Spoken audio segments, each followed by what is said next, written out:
భారత పార్లమెంట్లో నిన్న ప్రవేశపెట్టినటువంటి డీలిమిటేషన్ బిల్ ఏదైతే 131వ రాజ్యాంగ సవరణ ఉందో అది వీగిపోయింది. 2/3 వంతు మెజారిటీ సాధించలేక ఎన్డీఏ పక్షం చేతులెత్తేసింది. తద్వారా డీలిమిటేషన్ బిల్ ఆగిపోయింది. దానికి కారణాలు అనేకం ఉన్నాయి.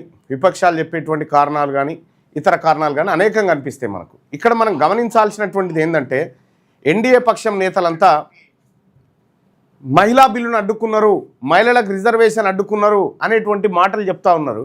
చాలా హాస్యాస్పదం. మహిళా రిజర్వేషన్ అడ్డుకోలే, మహిళా బిల్లు ఆగిపోలే. మహిళా బిల్లు 2023 సెప్టెంబర్ 23నే పాస్ అయింది. సెప్టెంబర్ 28 తారీఖు నాడు రాష్ట్రపతి గెజెట్ మీద సంతకం చేసి అయిపోయింది. మహిళా రిజర్వేషన్ బిల్లుకి ఏం డోకలేదు, ఆగిపోయిందల్లా డీలిమిటేషన్కి సంబంధించినటువంటిదే. సో ఈ డీలిమిటేషన్ కథ ఏంది, డీలిమిటేషన్ ఎందుకు బీజేపీ మహిళా బిల్లుతో ముడిపెట్టింది, దాని వెనకాల ఉన్నటువంటి కుట్రా కుతంత్రం ఏంది, ఎందుకు ఇండియా కూటమి పక్షాలు దాన్ని వ్యతిరేకించినాయి అనేటువంటి కొన్ని అంశాలు ఖచ్చితంగా చూడాల్సినటువంటి అవసరం ఉంది. భారతీయ జనతా పార్టీ నాయకులు చెప్తా ఉన్నారు చాలామంది, అరే మహిళలకు రిజర్వేషన్ ఇస్తుంటే ఇండియా కూటమి వాళ్ళు అడ్డుకున్నారు, విపక్షాల వాళ్ళు అడ్డుకున్నారు అనేటువంటి మాట చెప్తా ఉంటే చాలా గమ్మత్ అనిపిస్తూ ఉంది. వాస్తవానికి మహిళా రిజర్వేషన్ బిల్ పాస్ అయి రెడీగా ఉంది. కొత్తగా మహిళా రిజర్వేషన్ బిల్లుకు చేయాల్సింది ఏమీ లేదు. అయితే డీలిమిటేషన్ను అన్ని రాష్ట్రాలకు 50% సీట్ల పెంపు తోటి ముడిపెట్టి ఈ పెరుగుతున్నటువంటి సీట్లు ఏవైతే ఉన్నాయో ఈ మహిళా కోట కింద కేటాయించాలనేటువంటి ఒక దుర్మార్గమైన ఆలోచన భారతీయ జనతా పార్టీ ఎన్డీఏ కూటమి చేసినటువంటి కార్యక్రమం. అది వాస్తవం ఏందో తెలుసుకోకుండా వట్టిగానే మనం మాట్లాడడం కూడా సరికాదు. ఇప్పుడు భారతీయ జనతా పార్టీ మహిళలకు రిజర్వేషన్ మహిళలే చూసుకుంటారు, మహిళలే ఇండియా కూటమి పక్షం ప్రజల సంగతి చెప్తారు. ఎప్పుడు పాస్ అయిందా మహిళా బిల్లు? 2023 సెప్టెంబర్ 23 తారీఖు నాడు పాస్ అయింది. పార్లమెంట్లో పాస్ అయితే 2023 సెప్టెంబర్ 28 నాడు రాష్ట్రపతి గజెట్ ఇచ్చేసిండు, అది చట్టంగా మారింది. 33% రిజర్వేషన్ వచ్చి ఉన్నది ఆల్రెడీ. లోక్సభ తర్వాత రాష్ట్రాల అసెంబ్లీలో 33% మహిళలకు ఇవ్వాలని బిల్లు వచ్చేసింది. కానీ ఈ డీలిమిటేషన్ అనేటువంటి కమిషన్ వేసి డీలిమిటేషన్ ద్వారా ఈ 33% ఇప్పుడు ఆల్రెడీ 543 ఉన్నాయి కదా, 543 కంటే అదనంగా పెరిగేటువంటి సీట్లు మహిళలకు ఇవ్వాలని పెట్టిరు. మరి ఉన్న దాంట్లో ఇస్తే ఎవడొద్దనడా? ఇప్పుడు ఆల్రెడీ 543 ఉన్నాయి కదా, దీంట్లో ఇవ్వడానికి మీకు నొప్పి ఏమొచ్చింది? మరి మహిళలకు ఇవ్వడానికి నిజంగా భారతీయ జనతా పార్టీకి మహిళల మీద ప్రేమ ఉంటే ఇప్పుడున్న 543 సీట్లలో 33% సీట్లు మహిళలకు ఇవ్వడానికి మీకు నొప్పి ఏంది? మీ సీట్లు పోతాయని మీ బాధ. మళ్ళీ ఓబీసీ మీ సీట్లు పోతాయని మీ బాధ. రెండో అంశం ఏంటంటే ఈ పెరుగుతున్నటువంటి 33% రిజర్వేషన్ ఏదైతే మహిళలకు ఉందో అందులో మా బీసీలు లేరు. మా బీసీలకు లేని రిజర్వేషన్కు మేమెందుకు సపోర్ట్లు కొడతాం, మేమెందుకు ఆగమవుతాం? కాబట్టి భారతీయ జనతా పార్టీ కథ ఏందో చూడాలి మనం.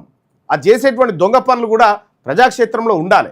ఇంత మొత్తుకుంటారు కదా, 2023లో మహిళా బిల్లు పాస్ అయితే మరి మహిళల పట్ల భారతీయ జనతా పార్టీకి అంతే స్థాయిలో ప్రేమ ఉంటే మరి తర్వాత 2024లో జరిగింది కదా పార్లమెంట్ ఎన్నికలు. పార్లమెంట్ ఎన్నికల్లో మహిళలకు ఎన్ని సీట్లు ఇచ్చిందండి బీజేపీ పార్టీ? ఆ తర్వాత జరిగిన రాష్ట్రాల ఎన్నికలలో ఎన్ని సీట్లు కేటాయించిందండి మహిళలకు? 33% ఇచ్చిందా?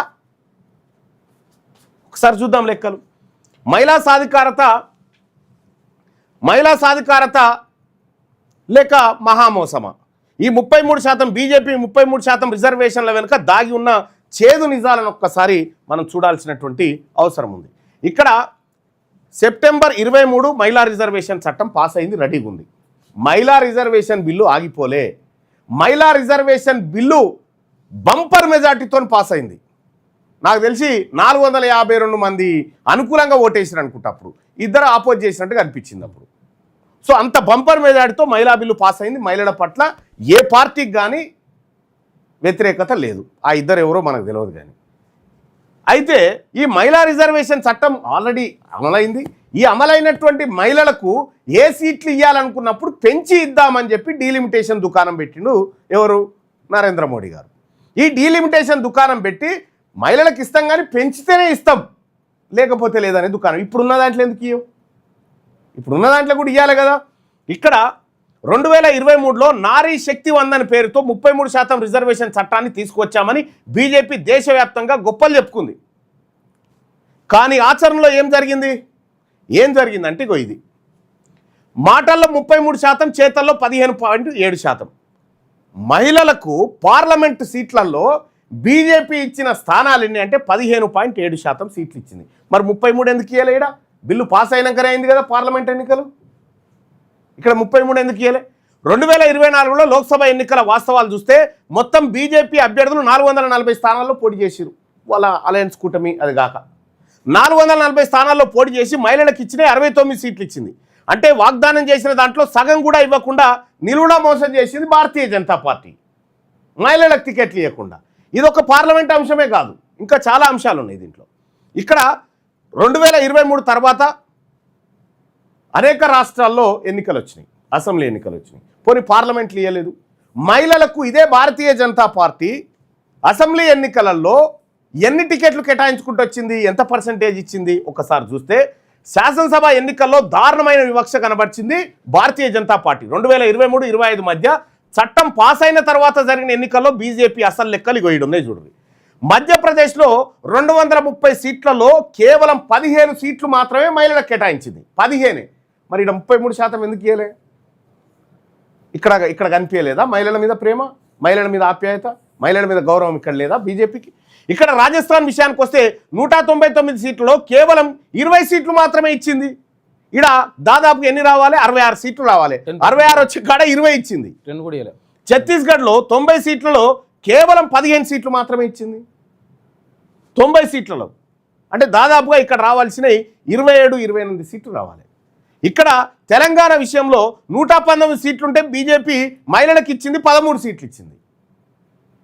ఇక్కడ హర్యానాలో 90 సీట్లలో కేవలం 10 ఇచ్చింది, ఇక్కడ 30 రావాలి. జార్ఖండ్లో 68 సీట్లలో 8 ఇచ్చింది, ఢిల్లీలో 68 సీట్లలో 8 ఇచ్చింది. ఇగో ఇది భారతీయ జనతా పార్టీ కథ. ఇది మహిళల పట్ల భారతీయ జనతా పార్టీకి ఉన్న చిత్తశుద్ధి. ఇగో ఇది వీళ్ళు కేవలం తెచ్చింది డీలిమిటేషన్, మహిళా బిల్లును అడ్డం పెట్టుకొని డీలిమిటేషన్ చేసి ఉత్తరాదితోని ఉడాయించాలి, మొత్తం రాజ్యాంగాన్ని ఖతం చేయాలనేటువంటి ఉపాయం కట్టిరు. సో ఇక్కడ ఇదే కాదు, ఇంకా గమ్మత్ ఏంటంటే జమ్మూ కాశ్మీర్లో పోటీ చేసి భారతీయ జనతా పార్టీ మహిళలకు ఎన్ని టికెట్లు ఇచ్చిందంటే ఒకటే. ఇదేనా మహిళా సాధికారత నిలువెత్తు నిదర్శనం? జమ్మూ కాశ్మీర్ ఎన్నికలు 2024లో బీజేపీ పోటీ చేసిన సీట్లు 90 సీట్లు పోటీ చేసి మహిళలకు ఇచ్చిన టికెట్ ఒకటి. ఈ బీజేపీ సాధికారత గురించి ఇట్లా మాట్లాడుకోవాలి మనం. 90 స్థానాల్లో కేవలం ఒక్క మహిళకే అవకాశం ఇచ్చి ఇదేనా 33% రిజర్వేషన్ల చిత్తశుద్ధి అని అడుగుతా ఉన్నా. ఇంకా మళ్ళీ ఇప్పుడు దేశవ్యాప్తంగా మహిళా బిల్లును మహిళా బిల్లును కాదు అడ్డుకున్నది మహిళా బిల్లును కాదు, డీలిమిటేషన్ అనేటువంటి లెక్కలతోటి మహిళా బిల్లును ముడిపెట్టి, మహిళా బిల్లు సపరేట్గా వస్తే ఎవడు అడ్డుకుంటాడా? ఎవడు అడ్డుకోడు. కానీ నువ్వు డీలిమిటేషన్ పేరుతోటి ఉత్తరాది రాష్ట్రాలకు ఎక్కువ సీట్లు దొబ్బకపోయి దక్షిణాదిని ఎండబెట్టాలనేటువంటి కుట్ర ఏదైతే ఉందో ఆ కుట్రకు అడ్డుకట్టబడ్డది గంతే. ఇక్కడ నినాదాలు తప్ప చిత్తశుద్ధి లేదు బీజేపీ దగ్గర. బీజేపీ ప్రచారం 33% రిజర్వేషన్ మహిళలకు అని చేస్తుంది. ఆ బీజేపీ ఇచ్చింది 15.7% సీట్లు పార్లమెంట్లో. రిజర్వేషన్ల పేరుతో మహిళల ఓట్లు దండుకోవడమే తప్ప చట్టసభల్లో వారికి తగిన స్థానం కల్పించే ఉద్దేశం బీజేపీకి ఏమాత్రం లేదని ఈ వాస్తవ గణాంకాలే స్పష్టం చేస్తున్నాయి. ఓటు వేసే ముందు వాస్తవాలు ఆలోచించండి. ఇది తెలంగాణ రాజ్యాధికార పార్టీ చెప్తా ఉంది. నిన్న వీగిపోయినటువంటి బిల్లు ఏదైతే ఉందో ఆ బిల్లులో మా బీసీ మహిళలు లేరు. ఆ డీలిమిటేషన్ ఏదైతే ఇస్తామని చెప్తా ఉన్నారో, డీలిమిటేషన్ ద్వారా వచ్చేటువంటి అదనపు సీట్లను మహిళలకు రిజర్వేషన్ చేస్తామని చెప్పని అంటున్నారు. మీరు ఎవ్వరు అవునన్నా కాదన్నా ఆ రిజర్వేషన్ వచ్చి తీరుతుంది. 2029 నుంచి వస్తుంది. దానికి నరేంద్ర మోడీ ఎక్కర్లేదు, ఇంకెవరు ఎక్కర్లేదు. ఆల్రెడీ చట్టం చేసి ఉందాడ 2023 వచ్చింది. ఏంది డీలిమిటేషన్ కథ. ఇప్పుడు నిజంగా కాంగ్రెస్ పార్టీకి బీజేపీకి కూటమికి అంత చిత్తశుద్ధి ఉంటే 543 స్థానాలు ఉన్నాయి కదా, ఈ డీలిమిటేషన్ చేయకుండా ఈ ఉన్న స్థానాల్లో 33% రిజర్వ్ స్థానాలు మహిళల కోసం కేటాయించు చూద్దాం. అది చేయరు, ఎందుకంటే వీళ్ళ కుర్చీలు కదలొద్దు అన్నట్టు, వీళ్ళ సీట్లు పోతాయేమో అని భయం. దాంతో ఈ కుట్రకు తెరలేపింది భారతీయ జనతా పార్టీ. ఈ కుట్రను నిజంగా అడ్డుకున్నటువంటి స్టాలిన్కు కానీ, అటు రాహుల్కు కానీ, అటు అఖిలేష్ యాదవ్కి కానీ, ఆర్జేడీకి కానీ, లేకపోతే ఉద్ధవ్ ఠాక్రేకి కానీ వీళ్ళందరికీ కూడా కృతజ్ఞతలు తెలియజేస్తూ ఉంది బీసీ సమాజం. ఎందుకంటే మాకు రాకుండా మాకు ఇవ్వకుండా రిజర్వేషన్లు, మా బీసీ మహిళలు లేకుండా మా బీసీ మహిళలకు అసలు ఉన్నారా? బీసీ మహిళల కథ ఏందో తెలుసా? బీసీ మహిళలు తెలంగాణ రాష్ట్రంలో ఎంతమంది ఉన్నారంటే 1 కోటి మంది ఉన్నారు. 1 కోటి మంది బీసీ మహిళల్లోంచి ఎమ్మెల్యే అయింది ఎవరంటే ఒక్క ఆమెనే, కొండా సురేఖ. ఒక్క ఆమెనే. 22 లక్షల మంది ఓసీ మహిళలు ఉన్నారు.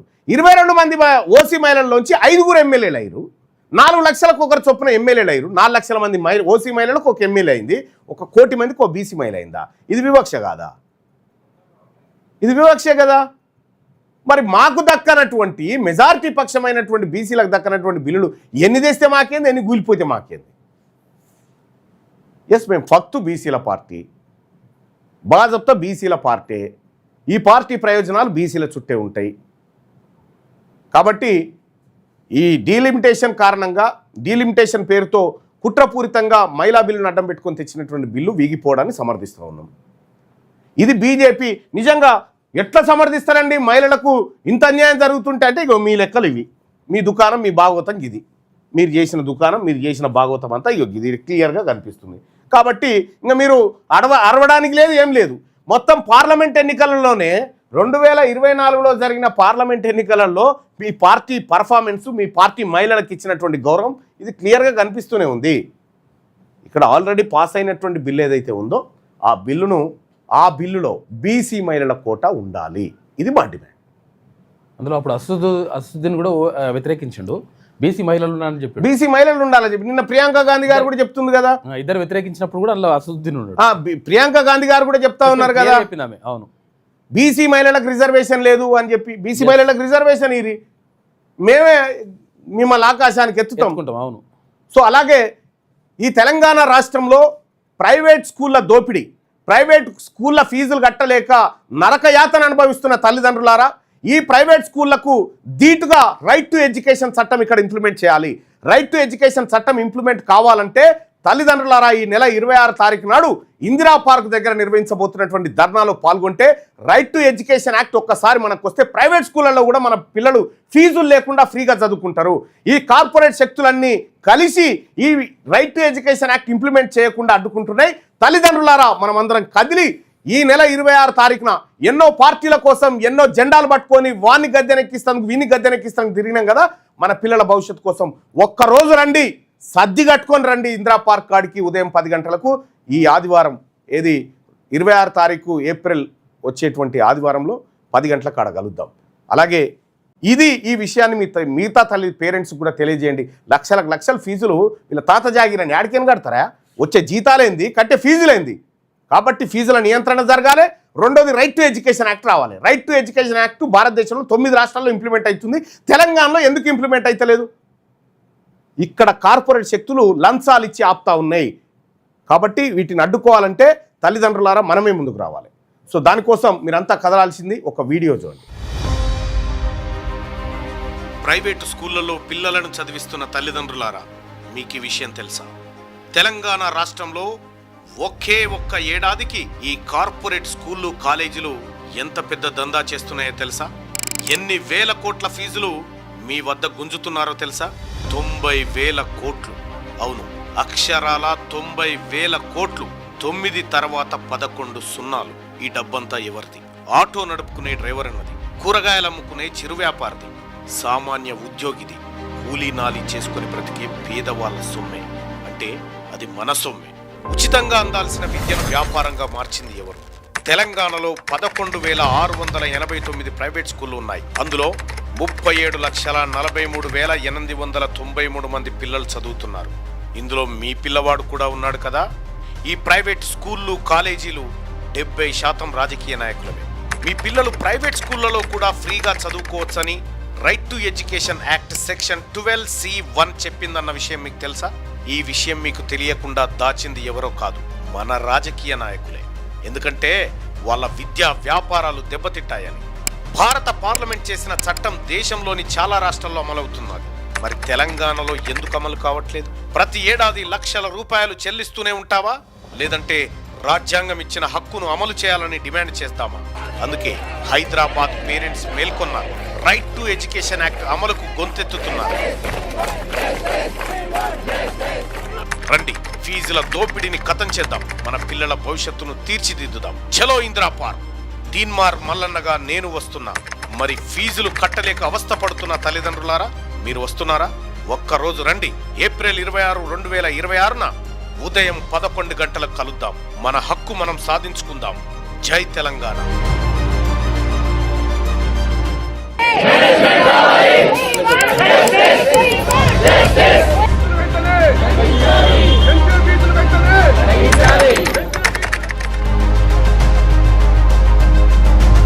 తల్లిదండ్రులకు విద్య అనేది భారమవుతున్నది.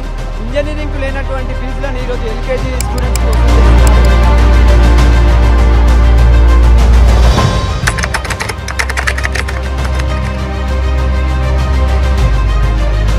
ప్రైవేట్ దోపిడీని కట్టడి చేయడానికి, పేదవాడి విద్యను అందించడానికి 2009లో విద్యా హక్కు చట్టం తీసుకొచ్చుకున్నాం సార్.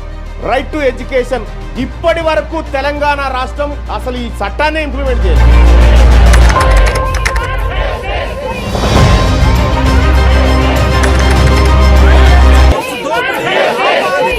విద్యా హక్కు చట్టాన్ని అమలు చేయాలి ప్రజలారా. ఇది చేయకుండా మనం ఎన్ని దుకాణాలు తెరిచినా, ఎంత ముచ్చట్లు చెప్పినా ఏం లాభం లేదు. ఇక్కడ వేరే చోట్ల, వేరే రాష్ట్రాలలో 9 రాష్ట్రాల్లో విద్యా హక్కు చట్టం అమలైతా ఉంది. ఇక్కడ ఎందుకు అమలైతా ఉంది?